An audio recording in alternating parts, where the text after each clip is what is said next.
அவருடைய ஒவ்வொரு படத்துலையும் ஏதோ ஒரு சின்ன எக்ஸ்பெரிமெண்டேஷன், ஏதோ ஒரு சின்ன புது விஷயத்தை தொடர்ந்து எக்ஸ்ப்ளோர் பண்ணிகிட்டே இருக்கக்கூடிய டைரக்டரை தான் இந்த படம் நமக்கு கொடுக்குறாங்க. அப்படி பார்த்தோன்னா எனக்கு என்ன ரொம்ப ஆச்சரியமாக இருக்கும்னா, அது வெங்கட் பிரபு கேமாக இருக்கலாம், வெங்கட் பிரபு ஹாலிடேவாக இருக்கலாம், வெங்கட் பிரபு பாலிடிக்ஸாக இருக்கலாம், எல்லாத்துலேயுமே ஏதோ ஒரு சின்ன எக்ஸ்பெரிமெண்டேஷன் இருக்கும், நம்மளை எக்ஸைட் பண்ணக்கூடிய ஒரு சின்ன குவர்க் இருக்கும். இந்த படத்தில் என்ன இருக்குது, அது மட்டும் இல்லாமல் இந்த படத்தில் நமக்கு ஒரு புது ஹீரோவே அவங்க கொடுக்க போகிறாங்க. இப்படி நிறைய நியூனஸ் இந்த படத்தில் இருக்குது. So we would like to invite director Venkat Prabhu to speak. இந்த படத்தை பற்றியும் இந்த படத்தில் வழக்கம் போல் உங்களுடைய புதுமைகள் என்னெல்லாம் இருக்குன்றதை பற்றியும் பேசுவோம். எல்லோருக்கும் வணக்கம். கஸ்டடி என்னுடைய முதல் தெலுங்கு படம், அப்புறம் நாக சைத்தன்யாவோட முதல் தமிழ் படம். ஸோ முதல்ல வந்து இந்த படம் தயாரித்த தயாரிப்பாளர் ஸ்ரீனிவாஸ் சாருக்கும் பவன் சாருக்கும் முதல்ல நன்றி சொல்லிக்கிறேன். இது வரைக்கும் நான் கிட்டத்தட்ட ஒரு 11 ஃபிலிம்ஸ் பண்ணிட்டேன். இதுதான் 11th ஃபிலிம். இதுதான் என்னோடய most expensive film so for நான் பண்ணதுலேயே. பயங்கர செலவு, அதெல்லாம் முகம் சொல்லிக்காமல் வந்து எங்களுக்கு வந்து எல்லா செலவையும் பண்ணதுக்கு வந்து நம்பினாங்க, அவ்வளோ நம்பினாங்க. இந்த கதை மேலே இருந்த நம்பிக்கை தான் அது. ஸோ அவங்களுக்கு தான் முதல்ல நன்றி சொல்லணும். ஸோ இந்த கதையை ஆரம்பித்த விதம், நான் சேயை வந்து வி கால் ஹிம் ஷே, நாக சைத்தன்யா அவங்கள வந்து மாநாடு ரிலீஸ்க்கு முன்னாடியே வந்து நான் வந்து ஹைதராபாத்தில் மீட் பண்ணேன். அது மாதிரி மீட் பண்ணும் ப்ரோ, ஒரு ஐடியா இருக்குது அவங்ககிட்ட ஷேர் பண்ணணும் அப்படின்னு சொன்னேன். ஏன்னா இந்த கதை கிடைச்சும் போது, இந்த ஐடியா எனக்கு கிடைச்சும் போது வந்து ஒரு ஏன்னா பெரிய பட்ஜெட் ஃபிலிம், இது பெரிய ஆக்ஷன் ஃபிலிம், அதோட வந்து ஒரு பெரிய இமேஜ் இல்லாத ஒரு ஹீரோ எனக்கு தேவைப்பட்டாங்க.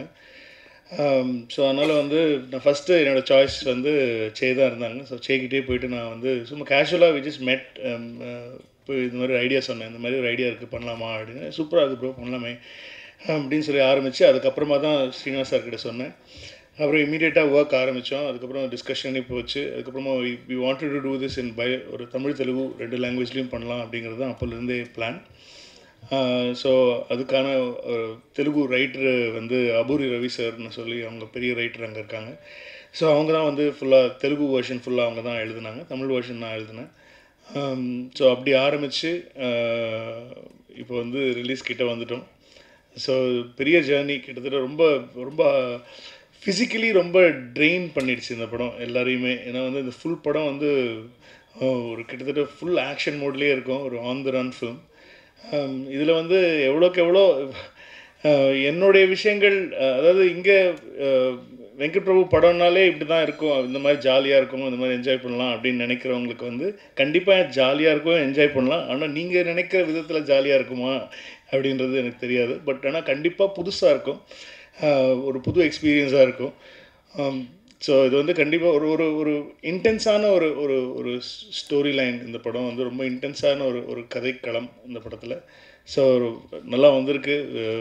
ஃபுல் க்ரூ எல்லாமே ஹைதராபாத்தில் தான் இருக்காங்க. ஃபுல்லாக போஸ்ட் ப்ரொடக்ஷன் பயங்கர பரபரப்பாக ரிலீஸ்க்காக ரெடி ஆகிட்டுருக்கு. ஸோ சேயோடு சேர்ந்து இந்த படத்தில் வந்து மிகப்பெரிய கதாபாத்திரம் பண்ணது வந்து நம்ம அரவிந்த் சாமி சார். ஏன்னா அவங்கள கன்வின்ஸ் பண்ணி ஒரு கதையில் வந்து நடிக்க வைக்கிறதே வந்து ரொம்ப சிரமமான ஒரு விஷயம். ஆனால் அந்த கதை கேட்ட உடனே வந்து அவர் இம்மீடியட்டாக ஹி லைக்ட் இட். அண்ட் அதாவது இந்த கேரக்டர் பற்றி பேச ஆரம்பிச்சிட்டாங்க உடனே. இது இப்படி பண்ணலாமா, அது அப்படி பண்ணலாமா, அது இப்படி இருக்கலாமா அப்படின்னு சொல்லி பேச ஆரம்பிச்சிட்டாங்க. ஸோ அவர் ஆன் போர்டு வந்தது வந்து இந்த படத்தை வந்து இன்னும் வேறு லெவலுக்கு எலிவேட் பண்ணிடுச்சு. ஸோ அவருக்கு நன்றி சொல்லிக்கணும். அதே சமயம் வந்து சரத்குமார் சார், அவர் ஒரு பயங்கர பவர்ஃபுல்லான ஒரு ரோல். இவங்க 2 பேரையுமே ஆட்டி படைக்கிற மாதிரி ஒரு ரோல் அது. ஸோ சரசாருக்கு நன்றி. பிரியாமணி மேடம் அவங்க பண்ணியிருக்காங்க.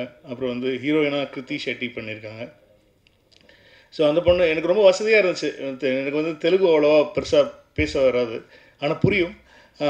கொஞ்சம் வார்த்தைகள் தான் அப்படி கோத்து அப்படி பேசிடுவேன். பாதி இங்கிலீஷ் பாதி தெலுங்கு குட்டி குட்டியாக அப்படி போட்டு மீதி தமிழ் கூட வந்துடும் உள்ள. ஆனால் இந்த படத்தில் எனக்கு ரொம்ப ஈஸியாக இருந்துச்சு எல்லாருக்கிட்டையும் வேலை வாங்குறது. ஏன்னா எல்லாமே அரவிந்த் சாமி சார் சே நல்லா தமிழ் பேசுகிறாப்புல, இந்த கிருத்தியும் நல்லா தமிழ் பேசுகிறாங்க. ஸோ அதனால் ரொம்ப ஈஸியாக இருந்துச்சு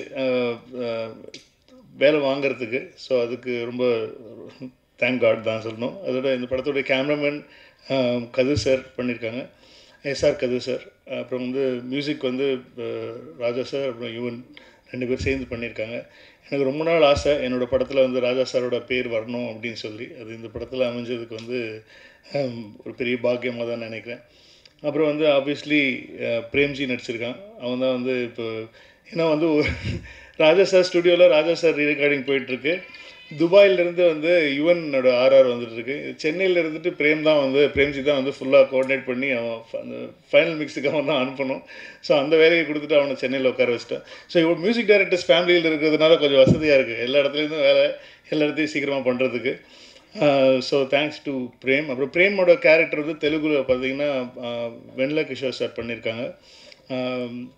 ஸோ அதுக்கப்புறமா வந்து எடிட்டர் வெங்கட். அப்புறம் வெங்கட் வந்து பிரவீன் கேல் அவங்க அசிஸ்டன்ட் தான். அதே மாதிரி வந்து is done a great job. டீசராக இருக்கட்டும், ட்ரெய்லராக இருக்கட்டும், all the promotional materials is done a amazing job. இது தாண்டி I think stunt director Mahesh மேத்யூன்னு சொல்லி செல்வா மாஸ்டரோட அசிஸ்டண்ட்டு தான் இதில் மெயின் ஃபைட் எல்லாம் கோரியோகிராஃப் பண்ணியிருக்காங்க. கிளைமேக்ஸ் போர்ஷன் மட்டும் ஸ்டன் சிவா மாஸ்டர் எங்களுக்கு வந்து பண்ணி கொடுத்தாங்க. ஸோ இது பேசிக்காக ஒரு ஆக்ஷன் ஃபிலிம் அப்படிங்கிறதுனால வந்து ஆக்ஷனுக்கு தான் நிறைய டைம் ஸ்பெண்ட் பண்ண வேண்டியிருந்தது இந்த படத்தில். அதோட சத்யா சார் ஆர்ட் டைரக்டர். அதுக்கப்புறமா வந்து தெலுங்கு லிரிக் எழுதின ராம்ஜோக் சாஸ்திரி சார். தமிழில் வந்து அப்பா எழுதியிருக்காங்க, மதன் கார்கி சார் எழுதியிருக்காங்க.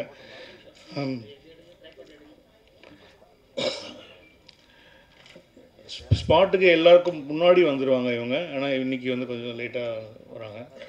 ஆக்சுவலி ஷூட்டிங்னா வந்து எங்களுக்கெல்லாம் முன்னாடியே வந்துடுற ஒரு கேரக்டர் யாருன்னு பார்த்தீங்கன்னா கிருத்தி ஷெட்டி, எங்கள் படத்து ஹீரோயின். ஷூட்டிங்கில் தான் அவங்க வந்து கரெக்ட் டைமுக்கு வருவாங்க. ஸோ இப்போது நாங்கள் நிறைய பேசுகிறத விட இது வந்து கண்டிப்பாக உங்களோட சப்போர்ட்லாம் தேவை. இது வந்து ஒரு ஒரு ஒரு ஒரு ஒரு இன்டென்ஸான ஒரு ஃபிலிம். ஒரு வெங்கட் பிரபுனோடனே நீங்கள் அப்படி நினச்சாதீங்க, ஜாலியாக பண்ணுவானே அப்படின்னு நினச்சாதீங்க. நான் இப்படியும் பண்ணுவேன் அப்படிங்கிறத வந்து ப்ரூவ் பண்ணுறதுக்காக இப்படிலாம் யோசிச்சிருக்கேன். நான் கரெக்டாக வந்திருக்காங்கிறது நீங்கள் தான் பார்த்து சொல்லணும். ஸோ அடுத்த வாரம் இந்த டைமில் படம் ரிலீஸ் ஆகிருக்கும். படம் பார்த்துட்டு சொல்லுங்கள் எப்படி இருக்குது என்ன இருக்குதுன்னு சொல்லிவிட்டு. ஆக்சுவலி வந்து நாங்கள் ஒரு கம்மிங் வீக்கில் வந்து ஒரு ப்ரீ ரிலீஸ் இவெண்ட் ஒன்று பிளான் பண்ணியிருக்கோம் இங்கே தமிழில். அந்த ஈவெண்ட்டுக்கு இது திடீர்னு இது ஃபிக்ஸ் ஆனதுனால நிறைய பேர் இன்றைக்கி வர முடியல. அன்றைக்கி ஈவெண்ட்டில் வந்து Aravind sir, Sarath sir, actually பெரியப்பாவே கூப்பிட்ருக்கேன். ஸோ மோஸ்ட்லி அவங்களும் வந்தால் வருவாங்க. So Yuvan, all artist, technicians எல்லாரையுமே அன்றைக்கி வந்து உங்களுக்கெல்லாம் அறிமுகப்படுத்தணும் அப்படிங்கிறது தான். அறிமுகப்படுத்தணும்னு இல்லை, எல்லாம் சேர்ந்து பண்ணியிருக்கோம் அப்படிங்கிறது உங்கள்கிட்ட சொல்லணும் அப்படிங்கிறது தான் ஆசை. ஸோ May 12th எல்லாம் அவளுடன் வெயிட் பண்ணிட்டுருக்கோம். லைட்டாக அடி வயிற்றெல்லாம் கலக்கிட்டுருக்கு. ஸோ பார்த்துட்டு எப்படி இருக்குது என்ன இருக்குங்கிறத சொல்லுங்கள். தேங்க்யூ.